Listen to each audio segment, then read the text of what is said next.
तो आज के इस वीडियो में सामान्य अध्ययन का 30वां भाग लेके आ रहे हैं, जहां पे हम 10,000 से अधिक जीके जीएस के प्रश्नों को कवर करते हैं। शुरू करते हैं। क्वेश्चन है कि निम्नलिखित में से किस विश्वविद्यालय की स्थापना पहले की गई थी। देखिए, अगर बात करें कि अगर आप सबका टाइम पीरियड जानते तो यहाँ पे कोई दिक्कत ही नहीं होती। जैसे अगर हम बीएचयू की ही बात कर लें तो इसकी स्थापना की गई थी 1916 में। ये क्वेश्चन यूपी SSS में भी पूछा जा चुका है। इसके अलावा जो बॉम्बे यूनिवर्सिटी है, जिसको बम्बई यूनिवर्सिटी कहा जाता था, इसकी की गई थी 1857 में। इसके अलावा हम अलीगढ़ की बात करें तो 1875 में, और इलाहाबाद विश्वविद्यालय की स्थापना हुई थी 1887 में।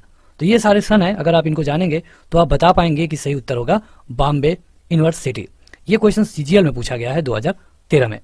अगला क्वेश्चन है कि किस चार्टर एक्ट से चीन के साथ ईस्ट इंडिया कंपनी का व्यापार एकाधिकार समाप्त हो गया। आपके 4 विकल्प आपके स्क्रीन पर। देखिए, हुआ क्या था कि पहले जब ईस्ट इंडिया कंपनी बनी थी लगभग 1600 के ईस्वी में, तो उसको चार्टर दिया गया था, मतलब पावर दिया गया था कि आप जाइए भारत में रूल करिए। भारत के अलावा कुछ एशिया वाले एरिया थे, हालांकि चीन नहीं था। बाद में इसको जब इंडिया का पावर छीना गया इससे, तो चीन के भी कुछ एरिया को दे दिया गया। चीन में इनके चाय के साथ इनका व्यापार करने को मिल गया, लेकिन चीन में जो इनका एकाधिकार था, मतलब मोनोपोली, मतलब हम ही केवल करेंगे, दूसरा कोई नहीं कर पाएगा, इसको खत्म कर दिया गया चार्टर एक्ट 1833 में। चार्टर एक्ट इसमें आया जो लगभग 20 सालों के बाद आया था इस तरह का, और यहाँ पे ईस्ट इंडिया कंपनी को एक झटका मिला। ये क्वेश्चन सीजीएल में पूछा गया है। परिसंघ बनाने का विचार सबसे पहले किसने प्रस्तावित किया। 4 विकल्प बताइए।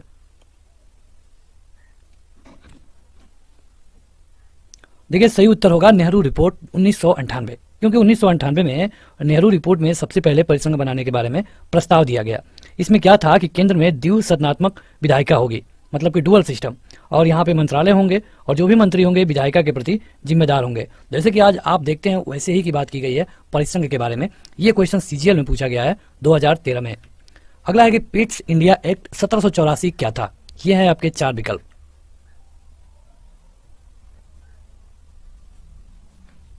देखिए, पिट्स इंडिया एक्ट कहिए या फिर इसे एक नियामक अधिनियम कहिए, जो भी आप कह सकते हैं। यहाँ पे देखिए कई सारे रूल्स आए और सबको इंडियन एक्ट कहा गया। ये जो लाया गया था 1784 में, इसका उद्देश्य केवल और केवल इतना था कि जो 1773 में एक्ट आया था उसके कुछ दोष थे, उसको दूर करने के लिए 1784 में पिट्स इंडिया एक्ट लाया गया। मतलब कि जब पहली बार 1773 में आया था तो इसमें कुछ खामियां निकलने लगी, इसी को दूर करने के लिए 1784 में पिट्स इंडिया एक्ट लाया गया। ये क्वेश्चन सीजीएल में पूछा गया है। अगला है कि निम्नलिखित का मिलान करिए। ये है क्वेश्चन और ये आपके ऑप्शन बताइए। थोड़ा सा इसमें हम आपको ज़्यादा टाइम देना चाहेंगे। देखिए, मिलान करने वाला है तो जरूरी है कि आपको सबका ईयर पता हो। अगर आप हंटर कमीशन की बात कर रहे हैं तो इसके लिए सही उत्तर होगा, यहाँ पे लिखते हैं सही वाला, 1882 होगा। अगर आप वर्धा स्कीम की बात कर रहे हैं तो ये आया था 1937 में। यूनिवर्सिटी एक्ट कब आया था। ये आया था लॉर्ड कर्जन के समय पे। कर्जन मतलब कि 1904, 1905। राधा कृष्णन आयोग आया था 1948 में। अब तो हमने आपको बता दिया पूरा, आप मिलान कर सकते हैं। देखिए, पहला का चौथा सही है, यानी कि अगर आप देखेंगे तो पहला का चौथा वाले यही दोनों है, बाकी ये गलत हो गया है। और इसके बाद से दूसरा का तीसरा है, यानी कि दूसरा का तीसरा केवल इसमें है।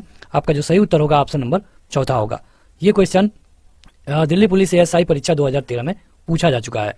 अगला है कि निम्नलिखित में से कौन व्यापगत के सिद्धांत के आधार पर नहीं हड़पा गया, मतलब जो हड़प नीति आई थी उसके अनुसार। देखिए, हड़प नीति आई थी तो इसमें कई सारे स्टेटों को हड़प लिया गया। हड़प नीति को कौन लाया, तो लॉर्ड डलहौजी। पूछा गया है बहुत बार। जो पहला जिसको पहले बार हड़पा गया था ये था सतारा 1848 में। क्या होता था कि अंग्रेज कुछ रूल्स बना देते थे और उनका पालन नहीं होने पे उनको हड़प लिया जाता था। इसके अलावा संबलपुर, इसको बहुत बाद में 1894 में लिया गया। झांसी को भी ले लिया गया, क्योंकि झांसी की जो रानी थी वो भी 1857 की क्रांति में लड़ी, उनका मेन उद्देश्य यही था। इसके अलावा जो मैसूर है इसको नहीं लिया गया था। क्वेश्चन में यही पूछा गया है कि कौन नहीं हड़पा गया, यानी कि आपका सही उत्तर होगा मैसूर। इसके अलावा आपको बता दें कि कई सारे स्टेट है, झांसी के अलावा नागपुर को भी लिया गया था। नागपुर को लिया गया 1854 में। उदयपुर को लिया गया था 1852 में। सारे फैक्ट आपको जानना चाहिए। अगला क्वेश्चन है कि माउंट बेटन प्लान, जो कि जून 1947 में निम्नलिखित में से किस प्रांत में जनमत संग्रह प्रदान किया था। आपके विकल्प। देखिए, माउंट बेटन जो प्लान आया था ये उत्तर पश्चिम सीमांत जो प्रांत था उसमें जनमत संग्रह कराया गया, ये प्रदान किया गया, यानी कि आपका सही उत्तर होगा ऑप्शन नंबर 4 ये एसएससी जेई सिविल एग्जाम के फर्स्ट सिटिंग में पूछा जा चुका है। अगला क्वेश्चन है कि अंग्रेजों के द्वारा कौन सा एक्ट पारित किया गया था जिससे सरकार की आलोचना करने वाले को चुप कराया जाता था।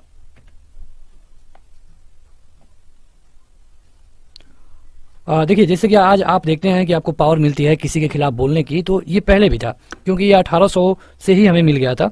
हालांकि ये अच्छे से नहीं मिला, तो उसको चुप कराने के लिए, क्योंकि इसी में प्रेस भी था, प्रेस कहीं ना कहीं सरकार के खिलाफ लिख रहा था, तो इसे चुप कराने के लिए वारनाकुलर प्रेस एक्ट लाया गया। वारनाकुलर प्रेस एक्ट को कब लाया गया? 1878 में। किसके द्वारा लाया गया? तो लॉर्ड लिट्टन से। लॉर्ड लिट्टन ने इसको 1878 में वारनाकुलर प्रेस एक्ट लाया। अब इसमें क्या था कि जो भी जिला के मजिस्ट्रेट थे उनको कहा गया कि जो भी प्रिंटर या फिर प्रकाशक हैं कुछ ऐसे नहीं प्रिंट करेंगे जिससे सरकार की किरकिरी हो। अगर कोई इस तरह की उनको लगता है कि इस तरह में कोई विवाद हो सकता है, तो उसके लिए उनको अपने जिला मजिस्ट्रेटों से परमिशन लेना होगा। अगर पास हो जाता है तब आप उसे प्रिंट करेंगे। ये क्वेश्चन एमटीएस में पूछा गया था 2017 में। अगला है कि टेलीग्राफ लाइन सबसे पहले कहां से कहां तक बिछाई गई? आपके 4 विकल्प और 5 सेकंड समय। देखिए, हम बात कर रहे थे टेलीग्राफ लाइन के बारे में। तो ये जो हुगली मतलब कि जो कलकत्ता वाला इलाका था, वहाँ पे जो व्यस्त शिपिंग मार्ग है वहाँ पे सबसे पहले बिछाया गया था। ये कलकत्ता और डायमंड हार्बर के बीच में पहली बार बिछाया गया। सन की बात करें तो ये है 1851। इसके बाद ये आगरा में भी चला 54 में। इसके बाद से ये और भी जगहों पे लाया गया, जैसे कलकत्ता, वाराणसी, अन्य शहरों में उसके बाद इसको लाया गया। सही उत्तर होगा कलकत्ता से आगरा। अगला है कि भारत का कौन सा गवर्नर जनरल ओवेन मेरेडिथ के नाम से कविताएं लिखवाता था?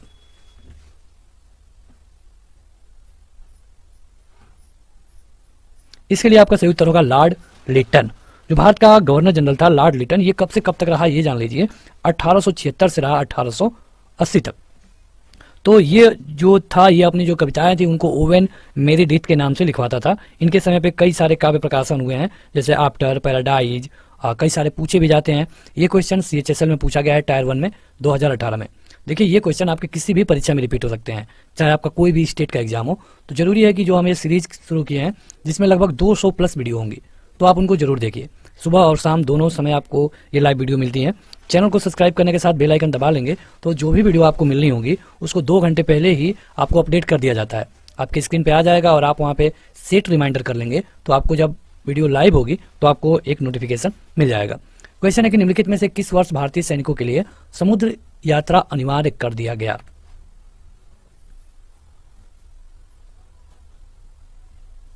ये था सन 1856। 1856 में एक ऐसा अधिनियम लाया गया जहां से मतलब कि अगर कंपनी के काम के लिए किसी भारतीय सैनिक को कहीं जाना है तो उसे समुद्री यात्रा पे जाना पड़ेगा। इसके पहले ऐसा नहीं था, लेकिन इसको 1856 में अनिवार्य कर दिया गया। ये CHSL में पूछा गया है। अगला है कि 1892 का भारतीय परिषद अधिनियम किस योजना पर आधारित था?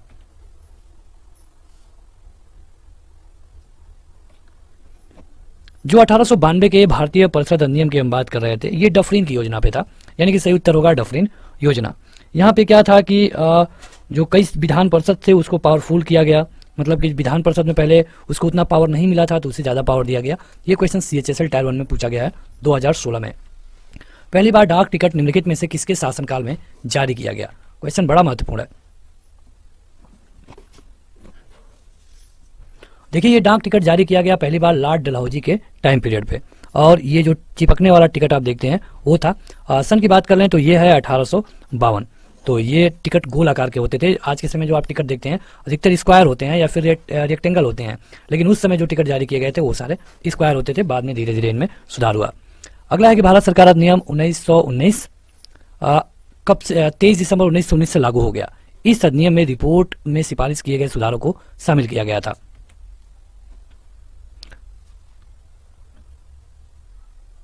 देखिए, कुल मिला के ये पूछा गया है कि जो 1919 में अधिनियम आया, ये इसका दूसरा नाम क्या है?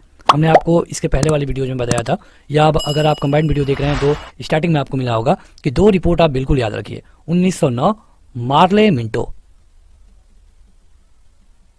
और 1919 मॉन्टेगू चेम्सफोर्ड। ये 2 रिपोर्ट याद रखिए। यहां से कई सारे क्वेश्चन पूछे जाते हैं। इस क्वेश्चन में भी कहीं ना कहीं यही पूछा गया है। आपका सही उत्तर होगा मॉन्टेगू चेम्सफोर्ड। देखिए यहाँ पे अगर ये पूछा जाए कि इस अधिनियम में क्या था, तो इस अधिनियम में ये था कि मुसलमानों को, इसके अलावा जो लोग भी अलग प्रतिनिधित्व चाहते हैं, सबको अलग प्रतिनिधित्व दे दिया जाए। हालांकि इसके बाद जब साइमन कमीशन आया तो उसका जोरदार विरोध हुआ, और साइमन कमीशन का विरोध होने का एकमात्र कारण ये था कि उसमें कोई इंडियन नहीं था। हालांकि साइमन कमीशन ने इसको रीड किया और इसको जो ये अलग अलग सिस्टम वाला था इसको हटाने के लिए सिफारिश भी किया। ये क्वेश्चन असम राइफल 2019 में पूछा गया है। यूनाइटेड किंगडम से संसद के 7 सदस्यों का एक समूह था जिसे ब्रिटिश भारत के लिए संवैधानिक सुधारों का सुझाव देने के लिए गठित किया गया था।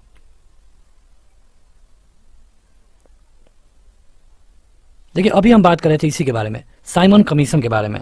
साइमन कमीशन भारत कब आया था, तो 1928 को। साइमन कमीशन के भारत आने का जो मेन कारण का था, 1919 में जो अधिनियम आया था मॉन्टेगू चेम्सफोर्ड रिफॉर्म, इसको रीड करना। जैसे ये कानून लगा दिया गया तो अब ये लोग करीब करीब 9 साल बाद आए थे ये देखने के लिए कि जो कानून लगाया गया है उसका क्या बेनिफिट है, क्योंकि हर चीज़ के साइड इफेक्ट होते हैं, तो उसको सुधारने के लिए, उसके बारे में बात करने के लिए लोग आए थे। इनकी संख्या 7 थी। हालांकि इसका जोरदार विरोध हुआ। विरोध होने का कारण था कि इसमें कोई भी इंडियन नहीं था। लोगों को डर था कि जब कोई भी इंडियन नहीं है तो इंडियन के अधिकार की बात कोई कैसे करेगा। हालांकि जब इसने अपनी रिपोर्ट सबमिट की तो इसी के आधार पर 1935 का कानून बनाया गया। 1935 के कानून में आप देखेंगे कि कई सारे ऐसे पॉइंट है जो आज भी हम उसको फॉलो करते हैं। ये क्वेश्चन सीजीएल में पूछा गया है 2019 में। लॉर्ड कर्जन के द्वारा प्रकल्पित विक्टोरिया मेमोरियल शहर की चरम उत्कर्ष वास्तुकला का प्रतिनिधित्व करता है, कहां पे?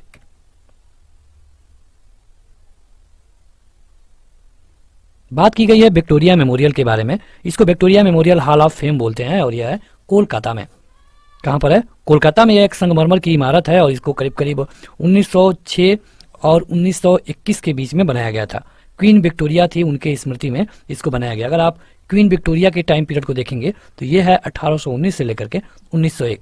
तो 1901 में इनकी मृत्यु हो गई, तो 1906 में लॉर्ड कर्जन ने इसको कोलकाता में बनवाना शुरू किया, जो कि 1921 से पहले पहले कंप्लीट कर लिया गया। सीजीएल में पूछा गया है, काफी अच्छा क्वेश्चन है।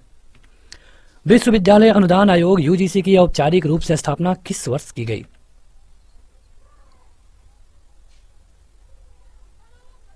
देखिए यूजीसी के बारे में बात की गई है तो इसकी स्थापना की गई थी भारत सरकार के द्वारा। आपके सारे ऑप्शन भारत सरकार वाले हैं अगर इसको आप स्किप कर दें तो, लेकिन सही उत्तर होगा ऑप्शन नंबर दूसरा। यह एक वैधानिक मतलब कि वैधानिक निकाय है जो यूजीसी के बारे में हम बात कर रहे हैं। सीजीएल टायर 1 2019 में पूछा गया है। देखिए अगर अभी तक आपने इस वीडियो को लाइक नहीं किया है तो लाइक करने के साथ शेयर कर दें ताकि और भी लोग जुड़ पाएं। सुबह में ये वीडियो, इस तरह की वीडियो आपको लाइव मिलती है, तो चैनल को सब्सक्राइब करने के बाद अगर आप बेल आइकन दबाएंगे तभी आपको वीडियो मिल पाएगी। तो अगला क्वेश्चन है कि ब्रिटेन के ईस्ट इंडिया कंपनी के द्वारा निर्मित भारत में परिचालित सबसे पुराने पत्तन का नाम क्या था? यहाँ पे आपके 4 विकल्प हैं और आपका समय शुरू होता है अब। देखिए यहाँ पे पूछा गया है कि सबसे पुराने पत्तन का नाम बताइए, तो ये होगा कोलकाता पत्तन। अगर आप कोलकाता बंदरगाह के बारे में देखेंगे तो ये सबसे पुराना परिचालित बंदरगाह है जिसका शुरुआत ईस्ट इंडिया कंपनी ने किया था। ये सीजीएल टायर 1 2019 में पूछा जा चुका है। रॉयल टाइटल एक्ट 1876 के पारित होने के दौरान ब्रिटिश प्रधानमंत्री कौन थे? पूछा गया है कि जब ये टाइटल एक्ट आया तो उस समय ब्रिटेन में कौन प्रधानमंत्री थे? ये थे बेंजामिन डिज़रायली। बेंजामिन डिज़रायली एक कंजर्वेटिव पार्टी के एक ब्रिटिश राजनीतिज्ञ हैं और ये दो बार रहे प्रधानमंत्री। एक बार 68 में रहे और एक बार 74 में रहे। तो ये 2 बार वहां पे रहे और जब ये टाइटल एक्ट बनाया गया तब भी वो वहां के प्रधानमंत्री थे। अगला है कि 1872 में भारत के वायसराय लॉर्ड मेयो की हत्या की गई थी, कहां पे? देखिए ये गए थे वहां पे निरीक्षण करने के लिए 1872 में, लेकिन अंडमान द्वीप के पोर्ट ब्लेयर में इनकी हत्या कर दी गई, यानी कि आपका ऑप्शन नंबर पहला सही होगा। लॉर्ड मेयो की बात करें तो इनको जाना जाता है पहली बार जनगणना के लिए। 1872 में पहली बार जनगणना हुई, 1881 में इसको दोबारा जनगणना किया गया। ठीक है, मतलब कि यहाँ पे डाटा नहीं रखा गया था लेकिन यहाँ से डाटा कलेक्ट किया गया, जो कि आज भी होता है हर 10 साल पे। 2011 में हुआ, 2021 में होगा, तो इस तरह से। अगला है कि निम्नलिखित में से किस ब्रिटिश भारत का पहला वायसराय नियुक्त किया गया? कौन है जिससे भारत का पहला वायसराय बनाया गया? देखिए जब 1857 की क्रांति होती है तब वहां से ईस्ट इंडिया कंपनी को हटा दिया गया और कहा गया कि अब भारत पे रूल करेगा ब्रिटेन का संसद।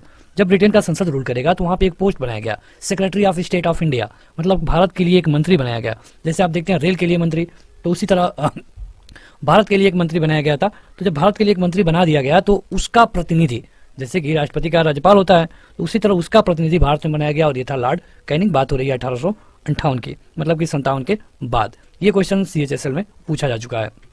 किस अधिनियम को मॉन्टेगू चेम्सफोर्ड सुधार के नाम से भी जाना जाता है? बड़ा अच्छा क्वेश्चन है।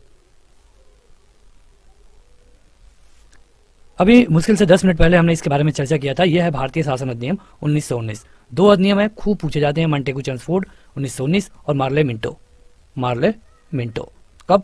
1909। ये क्वेश्चन एमटीएस में पूछा गया था 2019 में। अगला है कि किस शिक्षा आयोग ने यह तर्क दिया था कि यूरोपीय शिक्षा से भारतीयों के नैतिक चरित्र का उत्थान होगा?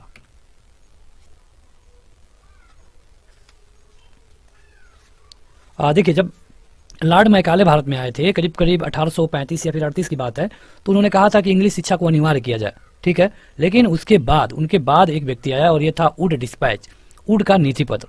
वुड के नीति पत्र में अंग्रेजी शिक्षा को, मतलब इसने अंग्रेजी शिक्षा को इतना अनिवार्य कर दिया कि इसे अंग्रेजी शिक्षा का मैग्ना कार्टा कहा जाने लगा। अब इसमें मुख्य उद्देश्य इसके क्या थे? उसके उद्देश्य ये थे कि लोगों को पश्चिमी संस्कृति के बारे में जानकारी देना। इसके अलावा जो भी यहाँ के मूल निवासी हैं उनको एक ज़्यादा जानकारी देना ताकि वो लोग पश्चिमी लोगों के हिसाब से ढल सके। और ये तर्क दिया गया कि अगर आप इस शिक्षा को पालन करेंगे तो आपका चरित्र का उत्थान होगा। हुआ गलत, ये और नीचे गिर गया। एमटीएस से पूछा गया है। हालांकि कई चीज़ें अच्छी थी, इंग्लिश को लागू करना बड़ा अच्छा सिद्ध हुआ। ब्रिटिश भारत के किस प्रांत में राजस्व एकत्रित करने के लिए रैयतवाड़ी प्रणाली लागू किए थे?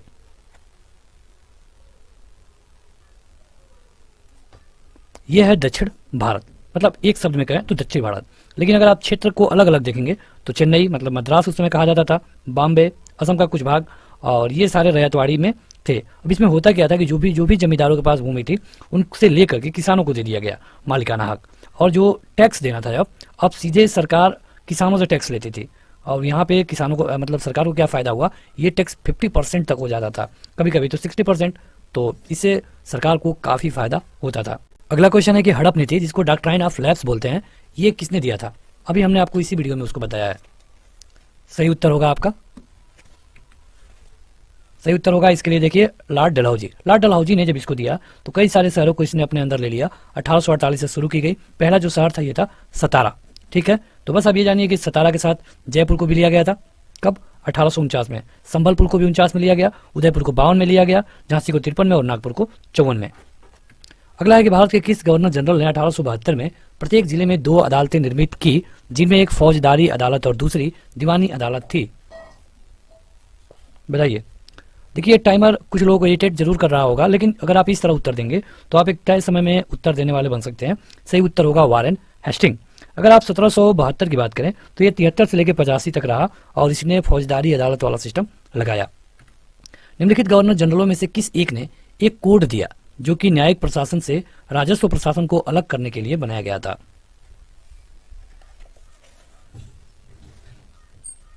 यह है लॉर्ड कॉर्नवालिस। लॉर्ड कॉर्नवालिस ने एक ऐसा सिस्टम बनाया, इसमें क्या हुआ कि जो राजस्व वाला काम था ये अलग हो गया और जो न्यायिक प्रशासन वाला काम है ये अलग हो गया।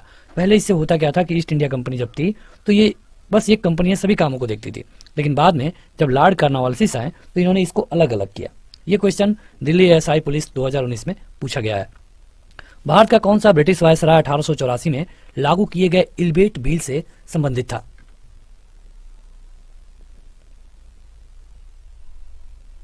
सही उत्तर होगा viceroy Lord Ripon. Lord Ripon 1883 में भारत आए और ये जो इल्बर्ट बिल था उसे लागू कराया था। सही उत्तर होगा आपका लॉर्ड रिपन। ये क्वेश्चन 2019 में दिल्ली पुलिस एएसआई में पूछा गया है। निम्नलिखित में से किस ब्रिटिश प्रधानमंत्री ने 1932 में भारत के स्वतंत्रता आंदोलन के दौरान सांप्रदायिक पंचाट की घोषणा की?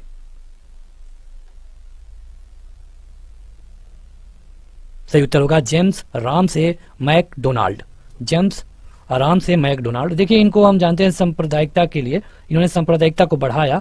ये बात हो रही है 1932 की और डेट की बात करें तो ये था 16 अगस्त। तो इन्होंने सांप्रदायिक पंचायत की घोषणा की। ये क्वेश्चन दिल्ली पुलिस एएसआई में पूछा गया है 2019 में। उस समय ब्रिटिश भारत का तत्कालीन गवर्नर जनरल कौन था जब सती प्रथा को अवैध और दंडनीय बनाया गया? सही उत्तर होगा लॉर्ड विलियम बेटिक। बात हो रही है 1829 की, जब लॉर्ड विलियम बेटिक ने सती प्रथा को बैन कर दिया, इसे दंडनीय भी बनाया गया। इसमें पूरा सहयोग किया राजा राम मोहन राय ने। देखिए राजा राम मोहन राय की मृत्यु लंदन के दौरे पे हुई थी, तो कई बार पूछा जाता है कि इनमें से कौन है जिसकी मृत्यु भारत से बाहर हुई है। ये क्वेश्चन सीजीएल टायर 1 में 2020 में पूछा गया है, कोरोना से पहले जो एग्जाम हो रहे थे उस समय। अगला है कि निम्न ब्रिटिश व्यक्तियों में से वह कौन, किसने स्वीकार किया था कि 1857 का विद्रोह एक राष्ट्रीय विद्रोह था?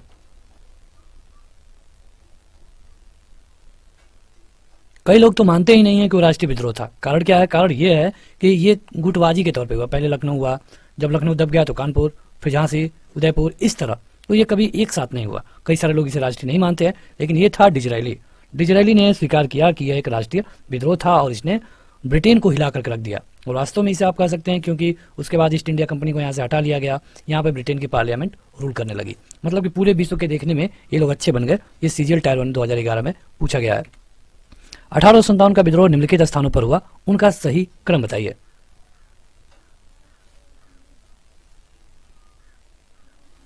अब देखिए, अगर आप देखेंगे तो बैरकपुर में हुआ था 29 मार्च।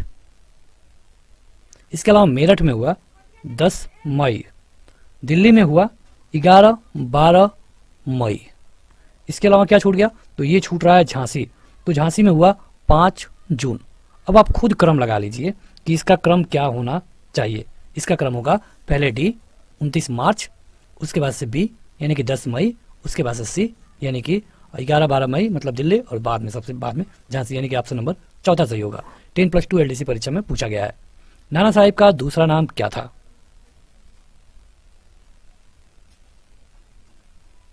देखिए, बाजीराव द्वितीय के ये पुत्र थे नाना साहिब, और इनका दूसरा नाम था धोतू पंत। ये question Delhi police sub inspector में 2012 में पूछा गया है। ऐसे ऐसे क्वेश्चन भी पूछे जाते हैं। निम्नलिखित में से वह प्रथम भारतीय कौन था जिसे ब्रिटिश संसद के लिए चुना गया था? बताइए। इनको बोलते हैं हम grand old man of India, Bharat के महान वृद्ध पुरुष। तो ये है दादा भाई नौरोजी। ये क्वेश्चन 2 बार पूछा गया है, तो आप देख सकते हैं क्वेश्चन रिपीट तो होता ही है। भारतीय राष्ट्रीय कांग्रेस का जनक किसे कहा जाता है? बड़ा आसान क्वेश्चन है। ए.ओ. ह्यूम। और इन्होंने कब किया? तो 1885 में। कभी कई सारे लोग कहते हैं कि ये जानबूझ के इसकी स्थापना की गई थी, लेकिन इसने अच्छा काम किया।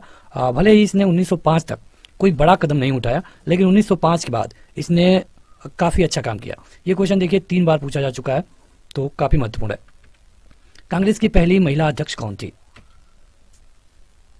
बताइए। यह है Shrimati Annie Besant. Shrimati Annie Besant को कलकत्ता के अधिवेशन में बनाया गया था, कोलकाता।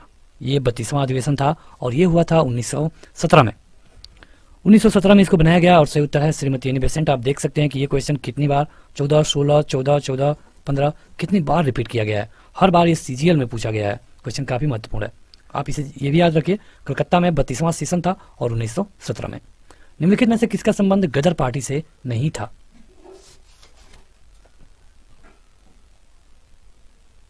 सही उत्तर होगा बाबा गुरदीप सिंह। देखिए, गदर पार्टी में लाल, बाल और पाल थे, तो इसके अलावा भी कई सारे लोग थे। इसमें लाला हरदयाल भी थे, मोहम्मद बरकतुल्लाह भी थे और सोहन सिंह भाकना भी थे। ये क्वेश्चन सीजीएल में पूछा गया है 2016 में। अगला है कि भारतीय राष्ट्रीय कांग्रेस का पहला अंग्रेज अध्यक्ष कौन था? बड़ा अच्छा क्वेश्चन है। सही उत्तर होगा जॉर्ज यूले। कहीं कहीं जॉर्ज यूल दिखेगा, लेकिन कहीं कहीं आपको जॉर्ज यूले दिखता है। सही उत्तर होगा जॉर्ज यूले। ये प्रथम अंग्रेज अध्यक्ष थे और इनको इलाहाबाद में जो सेशन हुआ था, अब तो प्रयागराज हो गया है, पहले इलाहाबाद था, तो उस समय जब 1888 में सेशन हुआ, ये चौथा सेशन था, तो उस समय इनको अध्यक्ष बनाया गया। अगर इससे पहले आप देखेंगे तो इनसे पहले बकरुद्दीन तैयब जी को बनाया गया था, तो ये आप याद रख सकते हैं जॉर्ज यूले। 2 बार पूछा गया है। भारतीय राष्ट्रीय कांग्रेस के प्रथम अधिवेशन की अध्यक्षता किसने की थी? बड़ा अच्छा है। प्रथम अधिवेशन ये किया गया था WC बनर्जी के द्वारा। प्रथम अधिवेशन बंबई में हुआ 1885 में, ठीक है, और ये किया गया था WC बनर्जी के द्वारा। इनका पूरा नाम क्या है, क्या आप बता सकते हैं? व्योमेश चंद बनर्जी। 3 बार ये रिपीट हुआ है क्वेश्चन। देखिए, अगला है कि कुलोमिंतांग क्या है? कुलोमिंतांग शॉर्ट फॉर्म में इसको KMT बोलते हैं। तो ये एक नेशनल पार्टी ऑफ चाइना है, यानी कि यह एक चीन की राष्ट्रवादी पार्टी है, कुओमिंतांग। तो इस तरह आप बोलेंगे तो आप समझ जाएंगे कि ये चाइनीज ही है। ये MTS में पूछा गया था 2010 में। अगला है कि भारतीय राष्ट्रीय कांग्रेस का प्रथम अधिवेशन कहाँ पे आयोजित हुआ था? अभी हमने पिछले क्वेश्चन में बताया था इसको। 1885 में हुआ, A.O. ह्यूम ने बनाया। बताइए। A.O. ह्यूम ने बनाया, 1885 में हुआ और ये हुआ था बम्बई में। कहाँ पे? बम्बई में। कहीं कहीं आपसे डेट भी पूछा गया है, तो बता दीजिए 28 से लेकर 31 दिसंबर तक। सही उत्तर होगा आपका बम्बई। क्वेश्चन देखिए कितने बार रिपीट हुआ है। तो अब ये सारे क्वेश्चन आपके परीक्षा में नहीं पूछे जाएंगे, तो क्या पूछा जाएगा? अगला है कि सन 1919 में जलियांवाला बाग हत्याकांड कहाँ पर हुआ था? बड़ा आसान क्वेश्चन है। देखिए अगर 1919 की बात करें तो यहाँ पे एक रॉलट एक्ट आया था, रॉलट एक्ट, जिसे गांधी जी ने काला कानून कहा। गांधी जी आ चुके थे 1915 में।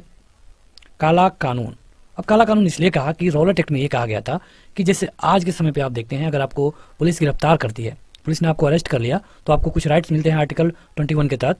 आपको बताना होगा पुलिस को कि क्यों गिरफ्तार किया है, आपको कोर्ट के सामने 24 घंटा में पेश करना होगा, और आपको आपके पसंदीदा वकील से सलाह लेने की छूट होगी।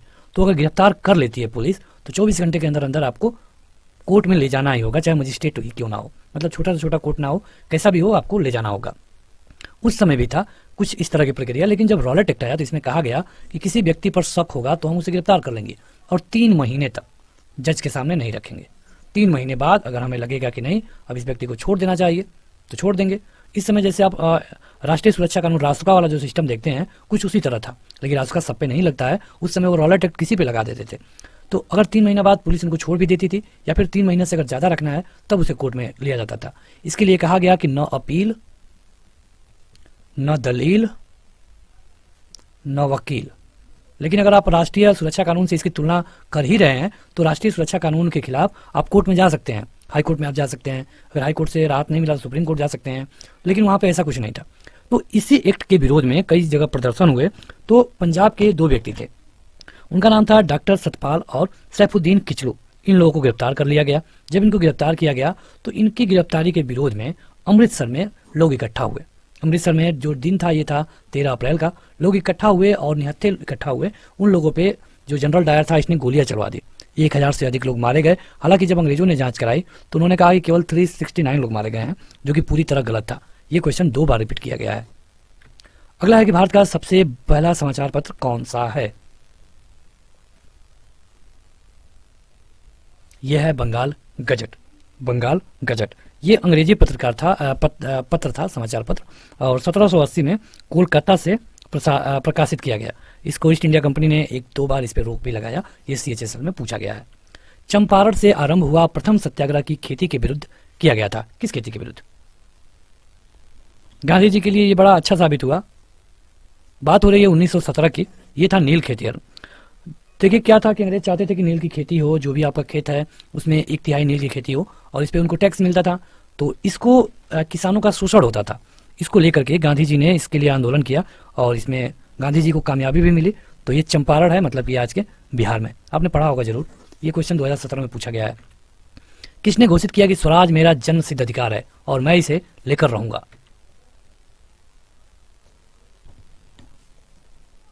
ये तो मतलब सबको पता होना चाहिए। ये है बाल गंगाधर तिलक। स्वराज मेरा जन्म सिद्ध अधिकार है और मैं इसे लेकर रहूंगा। देखिए कितने बार ये पूछा गया है। अगर इस तरह के क्वेश्चन आपको नहीं पता होगा कि कौन क्वेश्चन ज़्यादा महत्वपूर्ण है तो आप परीक्षा में क्या पढ़ के जाएंगे। तो इस तरह चलिए एक और आप बताइए,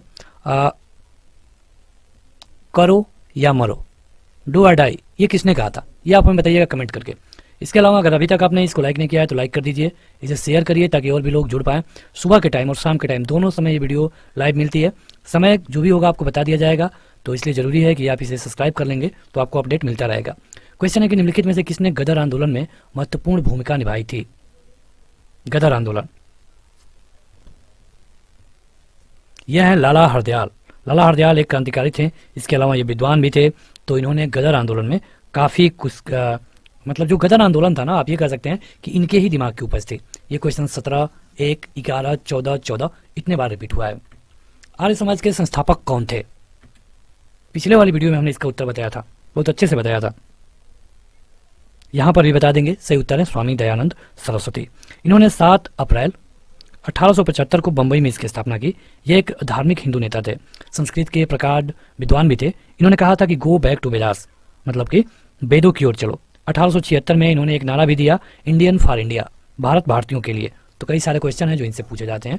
ये दिल्ली पुलिस SI में पूछा गया है। सरफरोशी की तमन्ना अब हमारे दिल में है। तो बताइए कि ये कविता किसने लिखी है?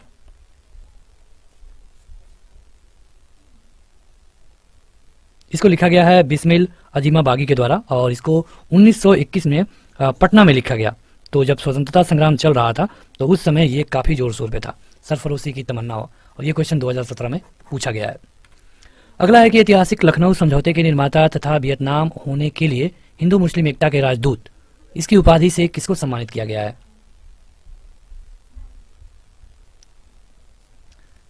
सही उत्तर है मोहम्मद अली जिन्ना। इन्होंने जो लखनऊ समझौता हुआ था 1916, इसको कराया था। देखिए हुआ क्या था, 1907 में सूरत में विभाजन हो गया गरम दल और नरम दल का। ये लोग अलग अलग काम करने लगे। गरम दल को नरम दल वाले पसंद नहीं, नरम को गरम दल वालों की स्टाइल पसंद नहीं, तो ये लोग अलग अलग काम करने लगे। लेकिन कांग्रेस का सेशन एक ही होता था। तो सूरत में जब कांग्रेस का सेशन हुआ तो ये लोग अलग हुए, लखनऊ में जब कांग्रेस का सेशन हुआ तो ये लोग मिल गए। तो इसको मिलाने में जो काम किए ये थे मोहम्मद अली जिन्ना। ये क्वेश्चन 2017 में पूछा गया है, CGL टायर 1। अगला है कि बाल गंगाधर तिलक किसे अपना राजनीतिक गुरु कहते थे?